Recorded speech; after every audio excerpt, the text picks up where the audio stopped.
Guys എല്ലാവർക്കും എൻ്റെ YouTube ചാനലിലേക്ക് സ്വാഗതം. അപ്പോൾ ഗായ്സ് ഇന്ന് നമ്മുടെ അമ്പലത്തിലെ പത്താം ഉത്സവമാണ് അല്ലേ, പത്താം ഉത്സവമാണ്. അപ്പോൾ നമ്മൾ അതിന് വേണ്ടിയിട്ട് അടിച്ചു പൊളിക്കുകയാണ്. എനിക്ക് രാവിലെ ഒന്നും വീഡിയോ എടുക്കാൻ പറ്റില്ല. അപ്പോൾ നമ്മളിപ്പോൾ അമ്പലത്തിൽ പോകുന്നുണ്ട്. അപ്പോൾ അമ്പലത്തിൽ പോകുന്നതും പിന്നെ കുറേ ഫുഡൊക്കെ നമുക്ക് വേണ്ടിയിട്ട് ഉണ്ടാക്കി വെച്ചിട്ടുണ്ട്. അപ്പോൾ നമുക്ക് അപ്പോൾ ഗായ്സ് നമുക്ക് പത്താം ഉത്സവമായിരുന്നല്ലോ ഗായ്സ്. അപ്പോൾ പത്താം ഉത്സവത്തിന് നമുക്ക് നല്ല വറുത്തരച്ച് വെച്ച ചിക്കൻ കറിയും ബീഫും മോരും സംഭവങ്ങളും എല്ലാം ഉണ്ടായിരുന്നു. അപ്പോൾ അതെല്ലാം പ്രിപ്പയർ ചെയ്യുമായിരുന്നു അമ്മ. അപ്പം നമുക്ക് പറ നിറയ്ക്കാൻ വേണ്ടിയിട്ട് ഞാൻ അമ്പലത്തിലോട്ട് പോകാൻ വേണ്ടിയിട്ട് അമ്പലത്തിലേക്ക് വന്നതായിരുന്നു. അപ്പോൾ നമുക്ക് കുറച്ച് താമസം ഉണ്ടായിരുന്നു. നമുക്ക് പത്താം ഉത്സവം ആയതുകൊണ്ട് അവിടെ ഇവിടെയൊക്കെ പൂജിക്കുക സംഭവങ്ങളൊക്കെ ആയിരുന്നു. അപ്പോൾ കുറച്ച് നേരത്തോളം നമ്മൾ വെയിറ്റ് ചെയ്ത് അവർ വരാൻ വേണ്ടി. അപ്പോൾ അമ്മൻകുടത്തിൻ്റെ സംഭവങ്ങളെല്ലാം ഇറക്കുന്നുണ്ട്. അത് കഴിഞ്ഞപ്പോൾ പിന്നെ പറക്കാരൻ പവനും ശാന്തിമാരും ഒക്കെ വന്ന് അങ്ങനെ അവർ വന്ന് നമ്മുടെ ഇറക്കി. നമുക്ക് ഒരു ഉച്ച 11 മണിയൊക്കെ ആയി കേട്ടോ ഇറക്കാൻ പോയപ്പം. നമ്മൾ വന്നപ്പം 1 മണിയൊക്കെ ആയി. വീട്ടിൽ വന്ന് കുറച്ച് നേരം ഇരുന്ന് പിന്നെ ഞാൻ പപ്പടവും കപ്പയും ചിക്കൻ കറിയും മോരും അച്ചാറും ബീഫ് അതും ഇതൊക്കെ ആയിട്ട് നല്ല അടിപൊളി പപ്പടവും ഒക്കെ ആയിട്ട് ഒരു പിടി പിടിച്ച് ഗായ്സ് നല്ല സൂപ്പർ ഫുഡ് എന്ന് വെച്ചാൽ സൂപ്പർ.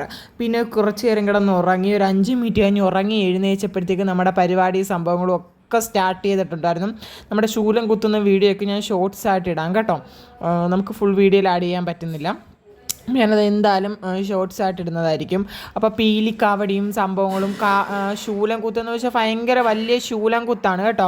ഭയങ്കര നീളമാണ് കമ്പിക്കും ശൂലം കുത്തിനും സംഭവങ്ങൾക്കൊക്കെ നീളമാണ്. ഈ പീലിക്കാവടി എടുത്തിരിക്കുന്നവരെല്ലാം അഗ്നിക്കാവടിയിലോട്ട് ഇറങ്ങാൻ വേണ്ടിയിട്ടുള്ളവരാണ് കേട്ടോ ഗായ്സ്. ഇപ്പോൾ ഈ പീലി വെച്ചിട്ടുള്ളത് ശൂലം കുത്തിയിരിക്കുന്ന ഇവരുടെ അഗ്നിക്കാവടിയിലൂടെ. പിന്നെ നമുക്ക് ആന ഉണ്ടായിരുന്നു കേട്ടോ. പിന്നെ നമുക്ക് തേര് വലിക്കുന്നുണ്ടായിരുന്നു. അപ്പോൾ ഗായ്സ് തേരൊക്കെ വലിച്ച് അപ്പം ഇവിടെ ഇട്ട് നമ്മളിങ്ങനെ നടന്നു വരുന്ന വഴിക്ക് കുഞ്ഞൊരു അമ്പലമുണ്ട്. അപ്പോൾ ആ അമ്പലത്തിൻ്റെ മുന്നിൽ കിടന്ന് മുരുകൻ കയറി. ഒത്തിരി പേർക്ക് മുരുകനൊക്കെ കയറി കേട്ടോ ഗായ്സ്. പിന്നെ ഇതാണ് തേര് വലിക്കുന്നത്. ഈ തേരങ്ങ് വലിച്ചുകൊണ്ട് പോകും. ദേഹത്തൊക്കെ ഭയങ്കര ചോരയും. പിന്നെ നമുക്ക് ചെണ്ട ഉണ്ടായിരുന്നു. പിന്നെ ചെണ്ടമേളവും സംഭവങ്ങളും ഒക്കെ ഉണ്ടായിരുന്നു. പിന്നെ ആനപ്പുറത്തും. പിന്നെ ഇതെന്തുവാന്ന് എനിക്കറിയത്തില്ല, ആ സംഭവത്തിൻ്റെ പേര് എനിക്കറിയത്തില്ല. എന്തോ കൊക്കോ എങ്ങനെങ്ങാണ്ട് വേണമെങ്കിൽ പറയാം, എനിക്ക് പേരൊന്നും കൃത്യമായിട്ട് അറിയത്തില്ല. അപ്പോൾ ആ സാധനം 3 സംഭവങ്ങളൊക്കെ ഉണ്ടായിരുന്നു. പിന്നെ ഭദ്രകാളീനെയൊക്കെ പോലെ ഒരുങ്ങിയിരിക്കുന്നതും ഇതല്ല കേട്ടോ, ഇതൊക്കെ ഇവിടുന്ന് വെള്ളം കുടിക്കുവാണ്. പിന്നെ അങ്ങനെ ഓരോ കുറേ പരിപാടികളുണ്ടായിരുന്നു. അമ്മൻകുടവും ശൂലം കുത്തും പിള്ളേരുടെ കാവടിയും പിന്നെ കുറേ പേർക്ക് മുരുകൻ കയറുന്നതും സംഭവങ്ങളും ഒക്കെ ഉണ്ടായിരുന്നു. നമ്മുടെ പത്താം ഉത്സവം തന്നെ പെട്ടെന്ന് പോയതുപോലെ എനിക്ക് തോന്നുന്നത്. ഷടപടേന്ന് പിന്നെ കഥകളിയാന്ന് തോന്നുന്നു കേട്ടോ. കഥകളിയും പിന്നെ ഈ സംഭവങ്ങളൊക്കെ ഉണ്ടായിരുന്നു.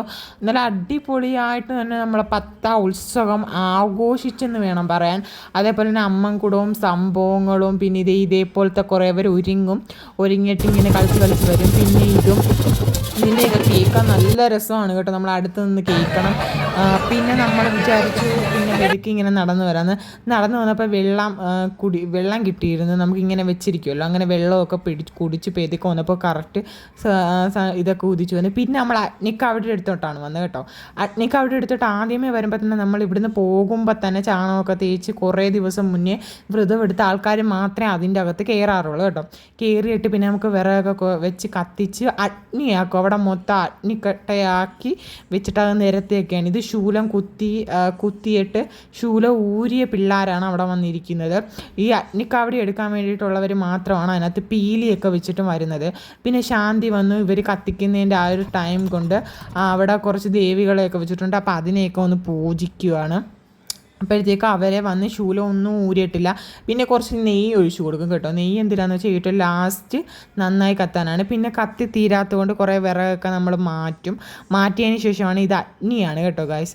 അഗ്നിക്കകത്ത് നന്നായി അഗ്നി നിരത്തി കഴിയുമ്പോൾ നമ്മൾ അടുത്ത ആളെ ഇങ്ങനെ ഒന്ന് പൂജിച്ച് കഴിയുമ്പോഴത്തേക്ക് നമ്മൾ ഓരോ ആൾക്കാരെ ആയിട്ട് വിളിച്ചുകൊണ്ട് വരും. പിന്നെ ഒരു പട്ടും പിന്നെ വേറൊരു സാധനം കൂടി ഇട്ട് കത്തിച്ച് പിന്നെ ഒരാളെ ഇങ്ങനെ വിളിച്ചുകൊണ്ട് വന്നിട്ടാണ് ഗൈസ് ഇയാൾ കയറി കഴിഞ്ഞ് അതായത് അടുത്ത ആളെ ഇങ്ങനെ കൊണ്ടുവരും. 2-3 പേരെങ്ങാണ്ട് ഉണ്ടായിരുന്നെന്ന് എനിക്ക് തോന്നുന്നു അഗ്നിക്കാവടിക്ക്. അങ്ങനെ ഇങ്ങനെ കറക്കി കൊണ്ടുവന്നിട്ട് ഗൈസ് ഈ അഗ്നി കൂടി ഇങ്ങനെ നടന്നു പോകുമ്പോഴുള്ള ഇതുണ്ടല്ലോ. പിന്നെ വ്രതം പിടിച്ചത് കാരണം വേദന കാണത്തില്ലെന്നാണ് നമ്മുടെ സങ്കല്പം, എന്തുവാണോ അറിയത്തില്ല. പക്ഷേ ഇറങ്ങിക്കഴിയുമ്പോൾ നല്ല വേദനയാണ് കേട്ടോ ഗൈസ്. ഇങ്ങനെ ഓടിപ്പോയത്. പണ്ടാണെങ്കിൽ ഈ അഗ്നി ഇങ്ങനെ കൈ കൊണ്ട് വാരി എറിയുമായിരുന്നു കേട്ടോ. പണ്ട് ഞങ്ങളൊക്കെ കഴിഞ്ഞ വർഷമൊക്കെ അഗ്നി ഇങ്ങനെ കൈകൊണ്ട് വാരി എറിയുമായിരുന്നു. ഈ പ്രാവശ്യം അതുകൊണ്ട് അങ്ങനെ ഒന്നുമില്ലായിരുന്നു. ഈ സമയം ഗായ്സ് നല്ല അടിപൊളി DJ പരിപാടി അവിടെ നടക്കുവാണ്. അപ്പോൾ ഗായ്സ് ഈ വീഡിയോ ഇത്രയേ ഉള്ളൂ. ഈ വീഡിയോ ഇഷ്ടപ്പെട്ടെങ്കിൽ ലൈക്ക്, കമൻറ്റ്, സബ്സ്ക്രൈബ്. അപ്പോൾ പെട്ടെന്ന് തന്നെ പുതിയൊരു വലിയൊരു ബ്ലോഗായിട്ട് വരുന്നവരെ ബൈ.